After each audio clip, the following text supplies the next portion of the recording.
En este mismo momento, mientras lees estas líneas, varias decenas de arañas comparten tu casa contigo. Están en los ángulos del techo, detrás de los muebles, bajo los rodapiés, a menos de 1 metro del lugar donde duermes cada noche. Tú no las ves, ellas tampoco te ven del todo, y sin embargo están ahí, silenciosas, pacientes, ocupadas en hacer algo absolutamente notable. Todo esto no es ficción ni exageración destinada a hacerte estremecer. Es lo que la ciencia ha medido, documentado y confirmado en decenas de estudios realizados en casas ordinarias, apartamentos corrientes, cocinas perfectamente limpias. Un estudio llevado a cabo en 50 hogares de Carolina del Norte detectó arañas en más del 60% de todas las habitaciones examinadas. No en los sótanos, no en los desvanes abandonados, en los dormitorios, los salones, los pasillos. Y si los investigadores hubieran tenido acceso a los espacios inaccesibles, bajo los suelos de madera, detrás de los frigoríficos, en los conductos de ventilación, esa cifra probablemente se habría duplicado. Lo que vas a descubrir en este video cambiará la forma en que miras a estas pequeñas criaturas de 8 patas. No porque vayamos a pedirte que las quieras, sino porque la realidad de lo que hacen, de lo que son, de lo que su cuerpo es capaz de producir, es tan mucho más extraña y tan mucho más útil que todo lo que las películas de terror te han mostrado alguna vez, que perderse estos hechos sería un error que lamentarás la próxima vez que una araña cruce tu cuarto de baño. Si este tipo de contenido te apasiona, la ciencia oculta detrás de las cosas que te rodean cada día, suscríbete a La Ciencia Adormecida y únete al enlace científico en Telegram, cuya dirección encontrarás en la descripción. Una comunidad donde este tipo de conversación continúa mucho más allá del video. Entonces aquí está la verdadera pregunta. ¿Por qué tienes miedo? No filosóficamente, neurobiológicamente. El miedo a las arañas, la aracnofobia, no es una debilidad de carácter. Tampoco es una rareza cultural. Es una de las fobias más extendidas del planeta. Las estimaciones más rigurosas sitúan entre el 3 y el 5% de la población mundial a quienes la sufren en forma clínica, con crisis de angustia, aceleración cardíaca brusca, parálisis momentánea ante la simple visión de una imagen. No del animal en vivo, de una fotografía, de un dibujo animado, de una silueta entrevista con el rabillo del ojo. Pero si se incluye a todas las personas que experimentan una aversión marcada sin alcanzar el umbral clínico, algunos investigadores estiman que hasta el 40% de los individuos en las poblaciones occidentales declaran sentir un miedo significativo ante las arañas. 40%. Y sin embargo, si miras a tu alrededor las amenazas reales que las arañas representan en tu vida cotidiana, la cifra se aproxima a 0. ¿De dónde viene entonces ese miedo? Las neurociencias tienen una respuesta parcial, y es fascinante. La amígdala, esa pequeña estructura alojada en el corazón del sistema límbico, procesa las amenazas antes incluso de que la corteza prefrontal, la parte consciente y racional de tu cerebro, haya tenido tiempo de formular un solo pensamiento. Es un circuito de supervivencia ancestral. Detecta, activa, actúa. La reflexión viene después. Este mecanismo fue moldeado, en el sentido evolutivo del término, para salvar vidas en un entorno donde ciertos peligros eran pequeños, rápidos, crípticos y potencialmente mortales. Serpientes, escorpiones, arañas venenosas.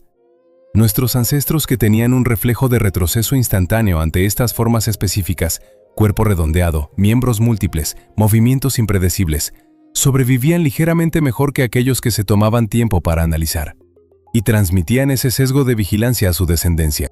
Pero lo que esa misma evolución no pudo anticipar es que vivirías en un apartamento de hormigón armado en un 5º piso, rodeado de arañas domésticas cuyo veneno es demasiado débil para atravesar tu piel, y que pasan su existencia cazando los insectos que, estos sí, te transmiten enfermedades. La amígdala no hace esa distinción. Ve la silueta, dispara la alarma, y tu cuerpo reacciona como si tu vida estuviera en peligro. El razonamiento que sigue: es solo una Cellar Spider, no puede hacerme daño. Llega demasiado tarde para evitar el sobresalto. No es irracionalidad, es evolución desfasada con respecto a su propio contexto. Trabajos de neuroimagen han demostrado que en individuos aracnofóbicos, la simple presentación de una imagen de araña durante menos de 1/10 de segundo, muy por debajo del umbral de percepción consciente, ya activa la amígdala. El cerebro ha reconocido la forma antes de que los ojos hayan tenido tiempo de transmitirla a la conciencia. E investigaciones más recientes sugieren que parte de esta sensibilidad es parcialmente heredada genéticamente. No el miedo en sí mismo, sino la facilidad con que el sistema de alarma se activa ante ciertas configuraciones visuales propias de los artrópodos. Este sesgo evolutivo explica algo aparentemente paradójico. La gente tiene mucho más miedo a las arañas que a los mosquitos, cuando los mosquitos matan a más de 1 millón de personas al año en todo el mundo, y las arañas domésticas esencialmente a ninguna. La amenaza objetiva y la amenaza percibida se han disociado por completo a lo largo de la historia de nuestra especie.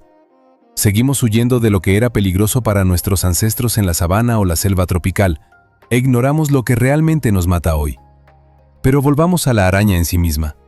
Porque para entender por qué está ahí, en tu casa, y lo que realmente hace en ella, hay que comprender primero lo que es.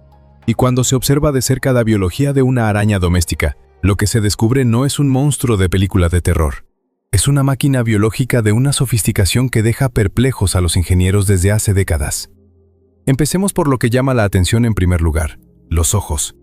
La mayoría de las arañas domésticas poseen 8, dispuestos en 2 filas, pero al contrario de lo que podría creerse, estos 8 ojos no les otorgan una visión excepcional en el sentido en que nosotros la entendemos. En la araña doméstica común, la más frecuente en Europa, la visión es relativamente borrosa y poco adaptada a largas distancias. Estos ojos están diseñados para detectar el movimiento, en particular las vibraciones y los desplazamientos en su campo próximo, más que para formar imágenes nítidas. Sin embargo, existen excepciones notables en el mundo de las arañas. Las arañas saltadoras de la familia de los Salticidae, que a veces también se encuentran en nuestras casas, poseen unos ojos anteriores gigantes, dotados de una resolución excepcional.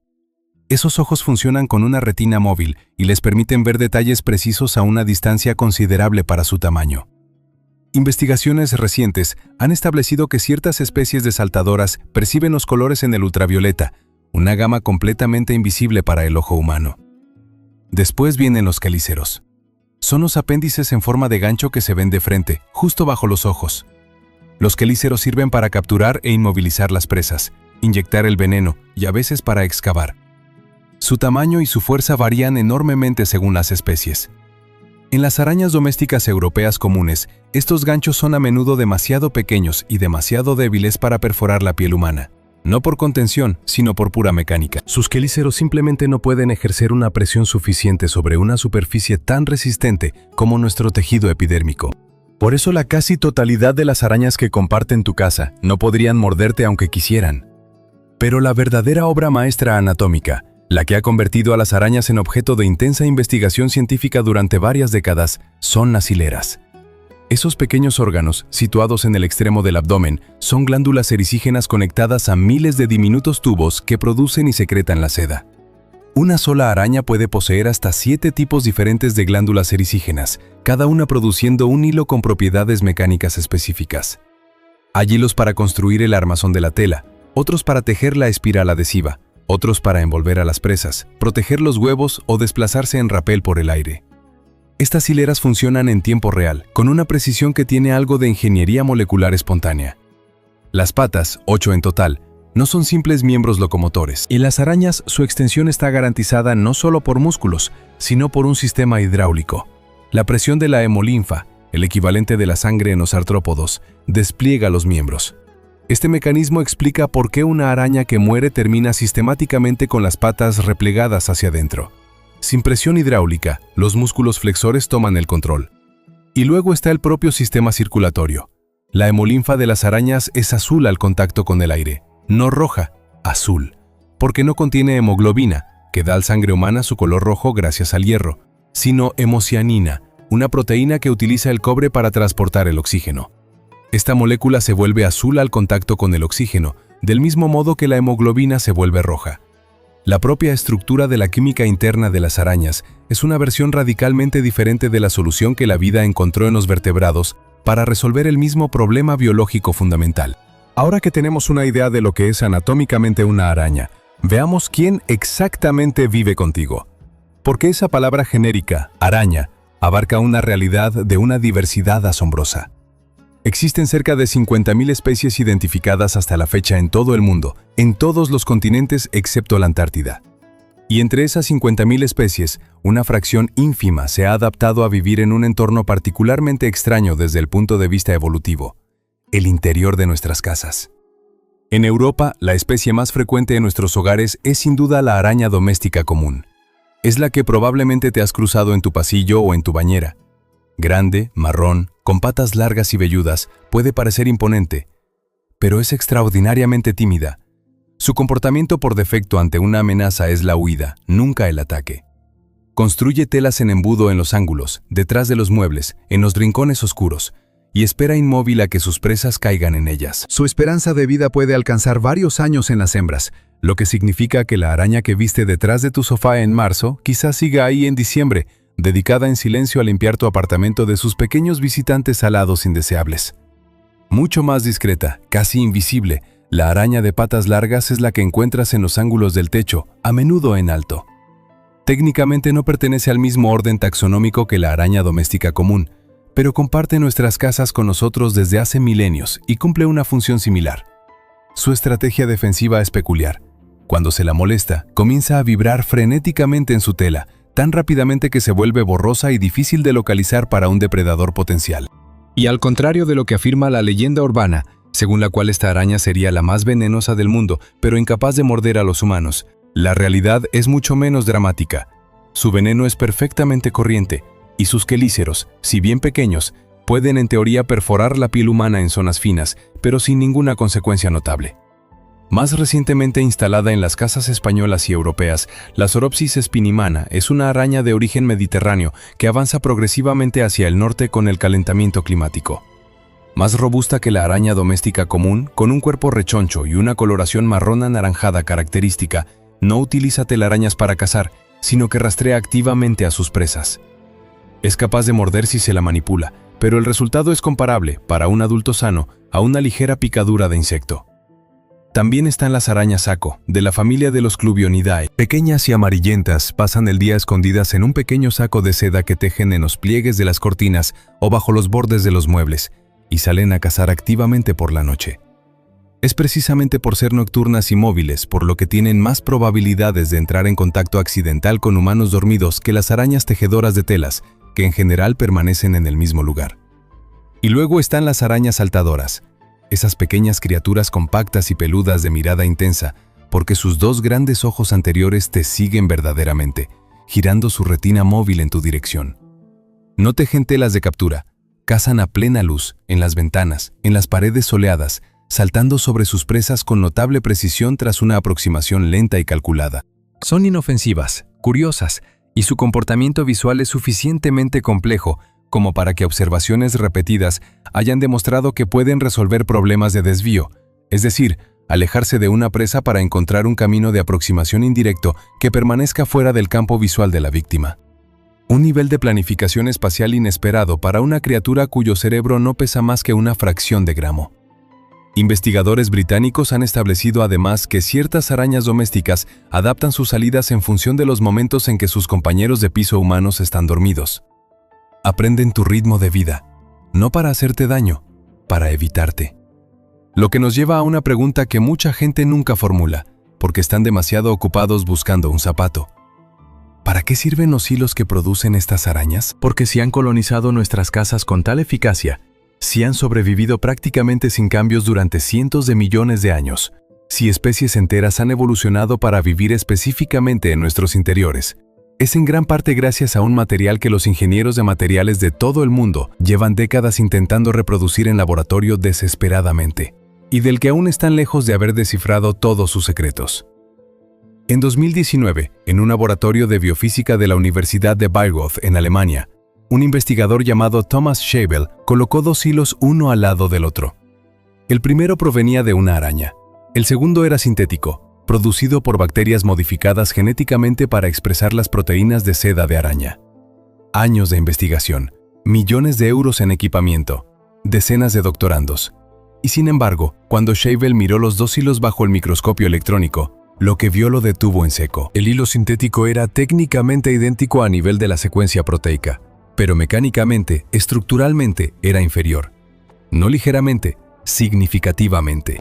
Algo en el proceso de producción natural, algo que la araña hace en su abdomen a temperatura corporal, sin presión, sin calor industrial, sin catalizador químico agresivo, producía una arquitectura molecular que la máquina no lograba reproducir. y Scheibel, que dedicaba toda su carrera a ese problema, aún no sabía exactamente por qué. He ahí la paradoja de la seda de araña. Conocemos la secuencia, conocemos las proteínas, tenemos los planos completos, y sin embargo no sabemos construir. Para entender por qué, hay que descender a la escala en que el hilo se forma. En el interior del abdomen de la araña, las glándulas ericígenas producen proteínas llamadas espidroínas, moléculas largas y repetitivas cuya estructura alterna dos tipos de módulos. Algunos módulos son duros y cristalinos, formados por láminas beta, estructuras moleculares rígidas que encajan como ladrillos. Otros módulos son flexibles y elásticos, hélices amorfas que absorben las deformaciones sin romperse. Es esa alternancia, rigidez y flexibilidad entrelazadas a escala nanométrica, la que confiere a la seda sus extraordinarias propiedades mecánicas. Un hilo de seda de araña del grosor de un lápiz aguantaría el peso de un avión de pasajeros. No es divulgación exagerada, es lo que dan las mediciones mecánicas cuando se extrapola la resistencia específica del material a esa escala. Gramo por gramo, la seda de araña es más resistente a la tracción que el acero y mucho más extensible antes de romperse. Absorbe la energía de un impacto de una manera que ni el acero ni el Kevlar reproducen. Se deforma progresivamente, almacena la energía y luego la libera sin romperse. Es lo que los ingenieros llaman una tenacidad excepcional. Pero lo que fascina a Scheibel y sus colegas es menos la resistencia en sí misma que el proceso mediante el cual se alcanza. Cuando la araña produce su hilo, las proteínas se almacenan primero en la glándula en forma líquida, una solución acuosa de alta concentración. Luego, en el momento del hilado, esa solución pasa por un canal estrecho donde es sometida a un gradiente de pH, la acidez aumenta progresivamente, y a una tensión mecánica de cizallamiento. Estos dos factores desencadenan el plegamiento espontáneo de las proteínas en láminas beta cristalinas. La transición del estado líquido al sólido se produce en una fracción de segundo, en el momento preciso en que el hilo abandona las hileras. La araña no fabrica su hilo como una máquina extruye un plástico, desencadena una transición de fase controlada, a temperatura ambiente, utilizando una química que apenas empezamos a comprender. Y eso es solo el principio. Según las especies, una araña puede producir hasta 7 tipos de hilos diferentes, cada uno optimizado para una función precisa. La dragline, el hilo portante del armazón de la tela y el hilo de rapel utilizado para desplazarse, es el más resistente. Los hilos de la espiral de captura son diferentes, elásticos, adhesivos, recubiertos de gotitas viscosas que se distribuyen espontáneamente a lo largo del hilo, gracias a una inestabilidad de superficie bien conocida por los físicos. Esas gotitas no se colocan a mano, se forman solas, a partir de una fina capa de cola líquida que se fragmenta espontáneamente en perlas regularmente espaciadas. Un fenómeno físico que la araña no tiene que controlar. Ella produce el hilo y la física hace el resto. Las industrias militar, médica, aeroespacial y textil llevan décadas intentando reproducir este material. Suturas quirúrgicas más finas y más resistentes. Chalecos antibalas más ligeros que el Kevlar. Tendones artificiales capaces de deformarse bajo tensión sin desgarrarse.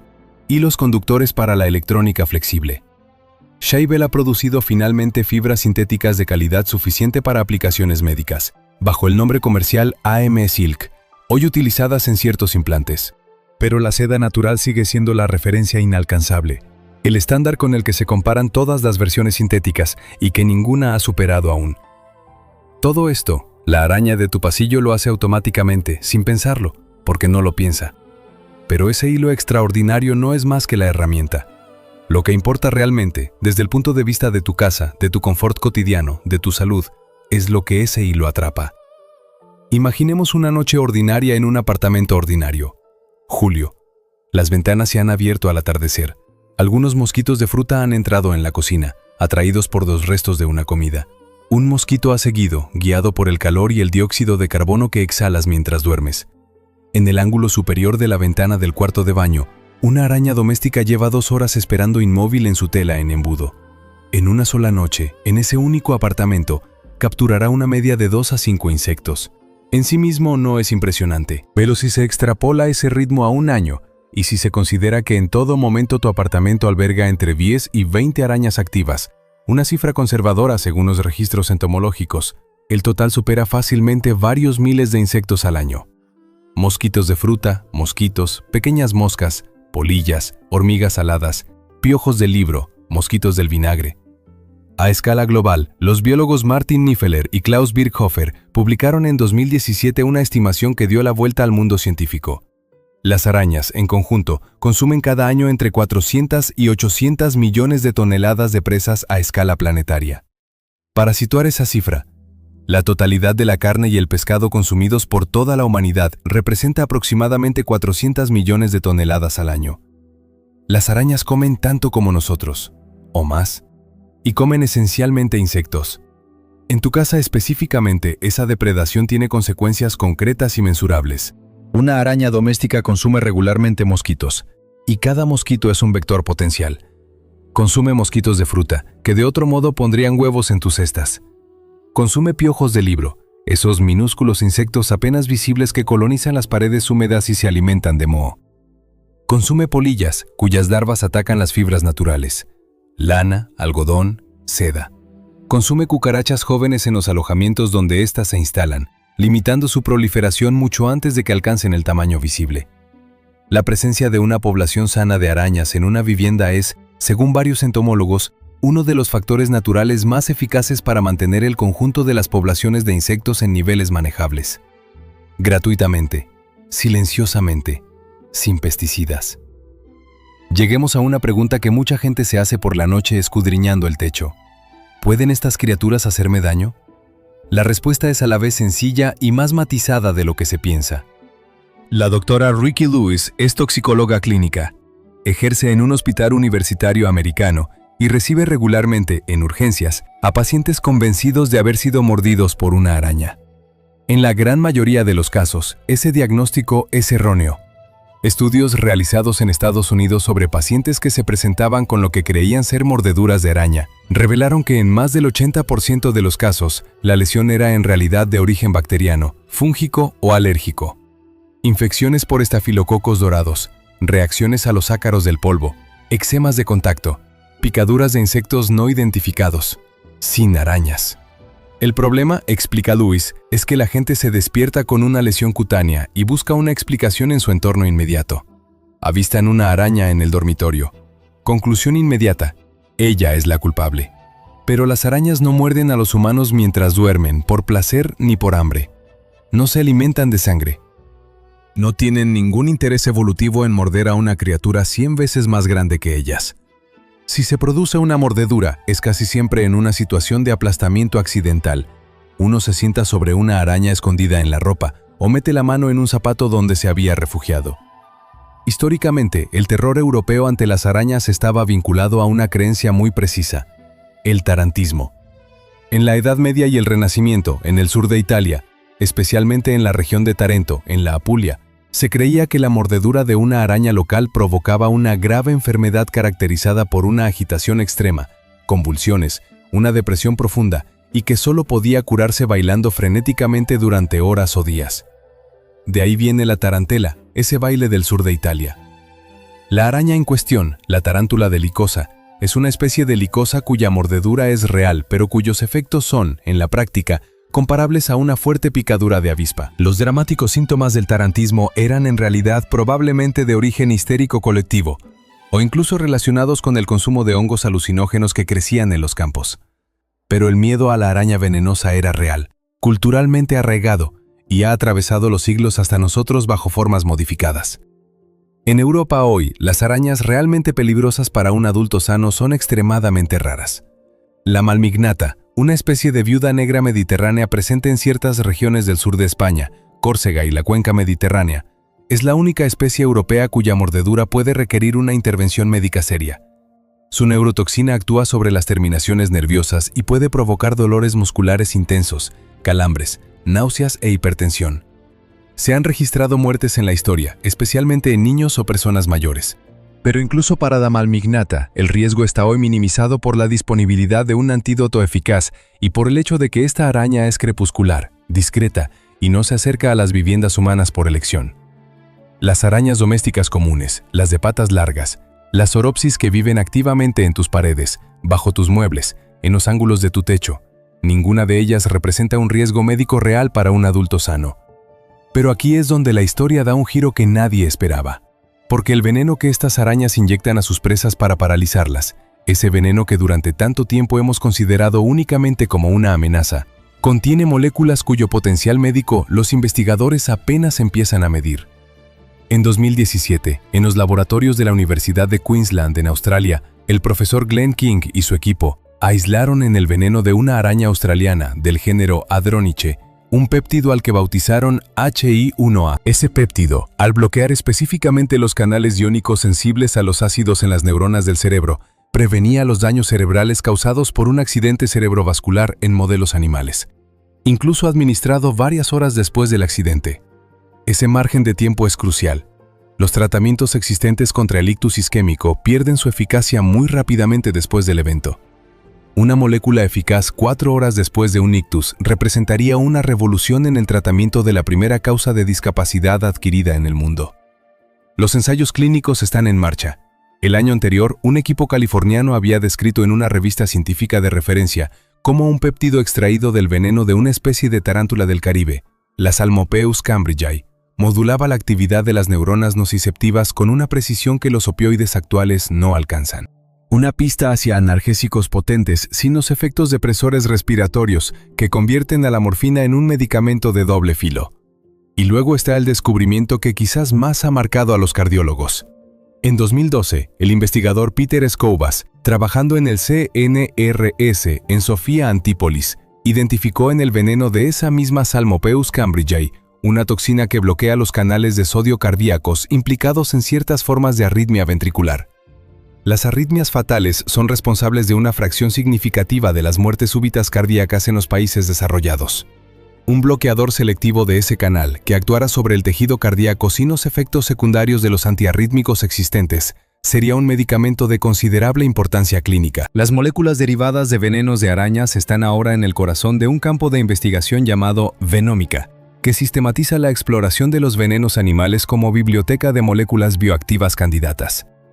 Para los investigadores comprometidos con esta disciplina, cada especie de araña es una farmacopea viva cuya mayoría de moléculas no han sido aún identificadas, y menos aún probadas. Su veneno no fue diseñado para hacernos daño. Fue moldeado por 400 millones de años de evolución para paralizar artrópodos de su tamaño.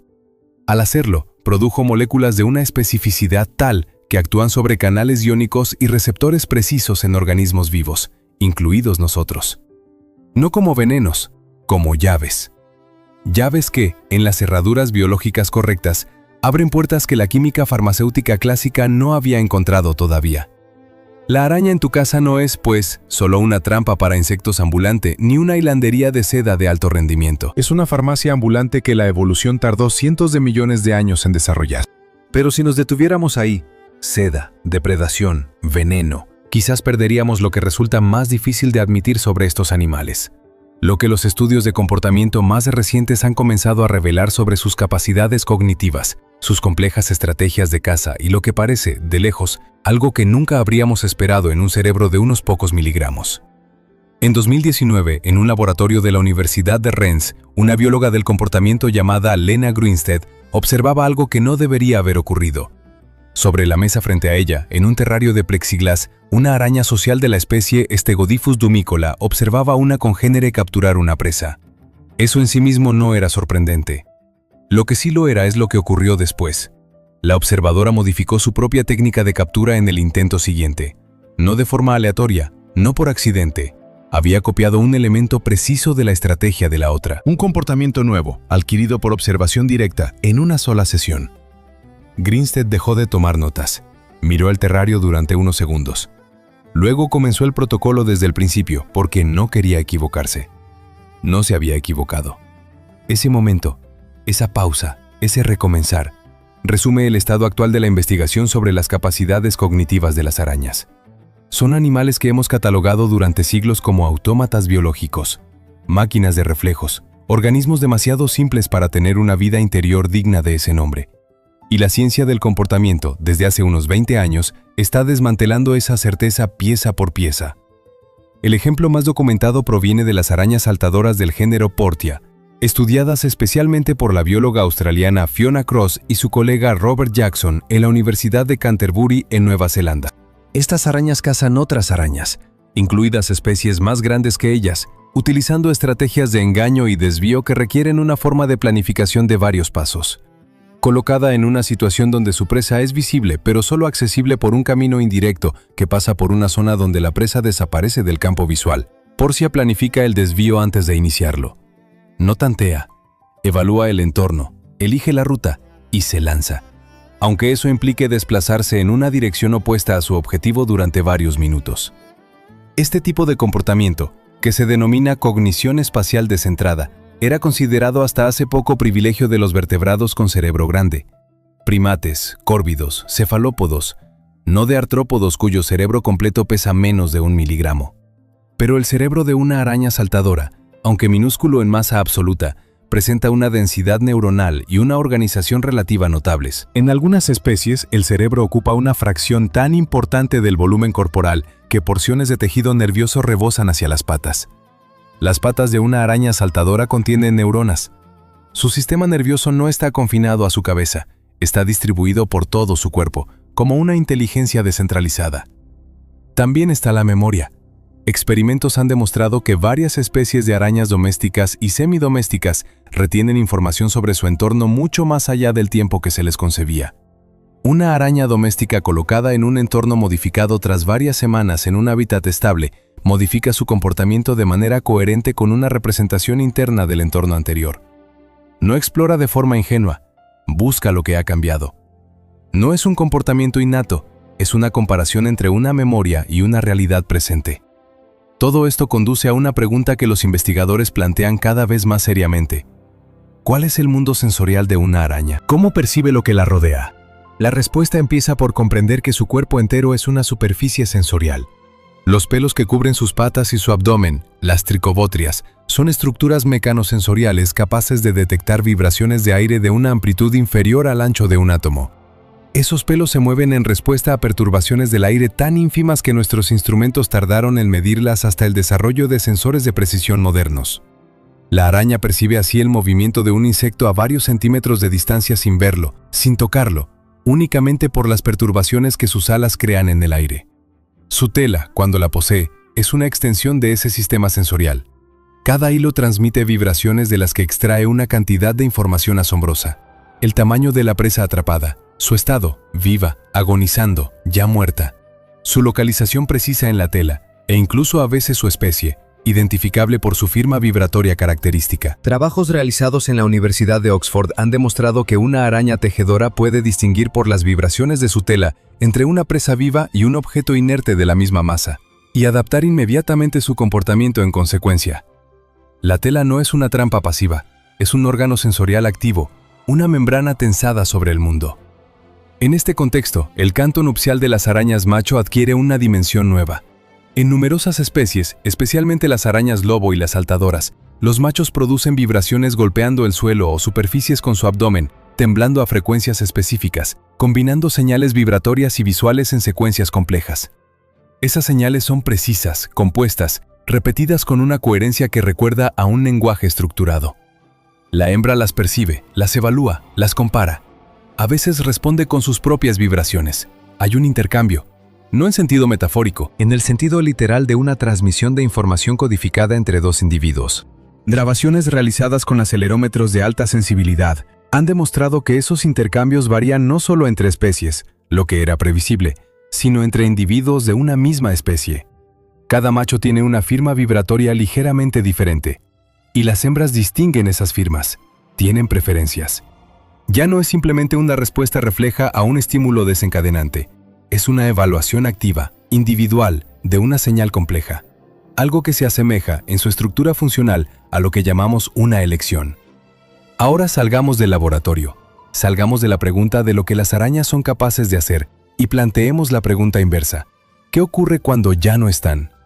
Imaginemos un edificio urbano ordinario. No un bosque, no un jardín. Un edificio estándar en una ciudad europea. Un gestor diligente decide eliminar sistemáticamente todas las arañas visibles, a golpes de insecticida y aspiradora, en las zonas comunes y los apartamentos. Limpio, tranquilizador. En las primeras semanas nada cambia de forma visible, pero las poblaciones de insectos en el edificio comienzan a crecer sin regulador natural. Los mosquitos de fruta, cuyas arañas eliminaban a los adultos antes de que pusieran huevos, se multiplican. Los piojos del libro, esos insectos microscópicos que viven en el polvo y el moho, proliferan sin depredador. Los mosquitos entran por las ventanas abiertas y ya no encuentran las telas que tapizaban los ángulos de los marcos. Las polillas se instalan en los armarios, y las cucarachas jóvenes, cuya depredación natural limitaba los primeros estadios de desarrollo, alcanzan la madurez en mayor número. No es teoría, es lo que los entomólogos urbanos observan sistemáticamente en los entornos tratados con insecticidas de amplio espectro, que eliminan a los depredadores artrópodos junto con sus presas. Un repunte de las especies dañinas, más fuerte que la población inicial, porque los reguladores naturales han sido suprimidos junto con ellas. La regulación que las arañas ejercen en nuestras casas no es espectacular. Es invisible precisamente porque funciona. No se ven los mosquitos que no han eclosionado porque fueron capturados antes de poner huevos. No se ven las polillas cuya población ha sido contenida. Solo se ven las arañas, se las ahuyenta, y no se entiende por qué los insectos parecen de repente más numerosos al mes siguiente. Esta realidad ecológica ha llevado a un número creciente de personas a reconsiderar su relación con las arañas domésticas. No por sentimentalismo, por pragmatismo. Entomólogos como Matt Bertone, que dirigió el estudio de Carolina del Norte mencionado al principio de este video, abogan públicamente porque las campañas de salud pública integren este mensaje. Las arañas en tu casa trabajan para ti. Eliminarlas te cuesta más de lo que ellas te cuestan. Y personas corrientes llegan a la misma conclusión por observación directa. En foros naturalistas españoles, británicos y americanos, personas que se describían a sí mismas como aracnofóbicas cuentan la misma historia con variantes. El momento en que algo cambió. Un apartamento, una araña en un rincón, la decisión de no matarla esta vez. Luego una segunda vez. Luego la costumbre de observar en lugar de golpear. Y con la mirada que se acostumbra llega la curiosidad. La araña doméstica que repara su tela después de que tú la hayas destruido accidentalmente al abrir la contraventana. La de patas largas que vibra frenéticamente cuando acercas tu mano. Ese desenfoque de patas translúcidas que es una estrategia de supervivencia de millones de años de antigüedad. La pequeña saltadora en el alféizar de la ventana que te sigue con la mirada, girando su cabeza hacia ti con algo que parece, y esa palabra es difícil de evitar, curiosidad. Programas de terapia de exposición gradual para la aracnofobia han producido un resultado inesperado. Los pacientes que aprenden primero los datos biológicos sobre las arañas antes de cualquier exposición física reducen su nivel de ansiedad más eficazmente que quienes hacen exposición pura. El conocimiento, no la familiarización forzada, es lo que reconfigura la relación emocional. No es la visión repetida del animal lo que desensibiliza al cerebro, es comprender lo que realmente es lo que desplaza el cursor del miedo hacia otra cosa. No necesariamente el afecto, pero el reconocimiento. Hay un detalle que los biólogos que trabajan con arañas mencionan a menudo, casi de pasada, como si fuera una evidencia que al final han olvidado subrayar. Las arañas domésticas que encontramos en nuestras casas hoy son el resultado de 400 millones de años de evolución continua. Han atravesado las 5 grandes extinciones en masa. Han sobrevivido al asteroide que borró a los dinosaurios. Han visto desplazarse los continentes, cambiar de forma los océanos, aparecer y desaparecer bosques enteros. Y a lo largo de ese tiempo inmenso no han cambiado en profundidad. Lo que funciona no necesita reinventarse. La araña doméstica de tu pasillo es, con pocas diferencias, la misma criatura que cazaba entre los helechos arborescentes del Carbonífero hace más de 300 millones de años. Ha sobrevivido a todo lo peor que la Tierra ha producido. Y ha terminado por instalarse en tu apartamento, detrás de tu radiador, a 1 metro del lugar donde dejas los zapatos. Compartes tu espacio con algo antiguo, algo notablemente competente. Algo que, mientras duermes, teje, caza, percibe, planifica y mantiene a tu alrededor un equilibrio tan sutil que nunca habías notado su existencia, hasta esta noche. La próxima vez que una araña cruce tu salón, quizás te tomes un segundo más. No para quererla, solo para mirar de verdad lo que es. Si este video ha cambiado algo en tu manera de ver a estas criaturas, un like y una suscripción a La Ciencia Adormecida nos ayudan a seguir adelante. Y únete al enlace científico en Telegram, enlace en la descripción, para no perderte ningún descubrimiento.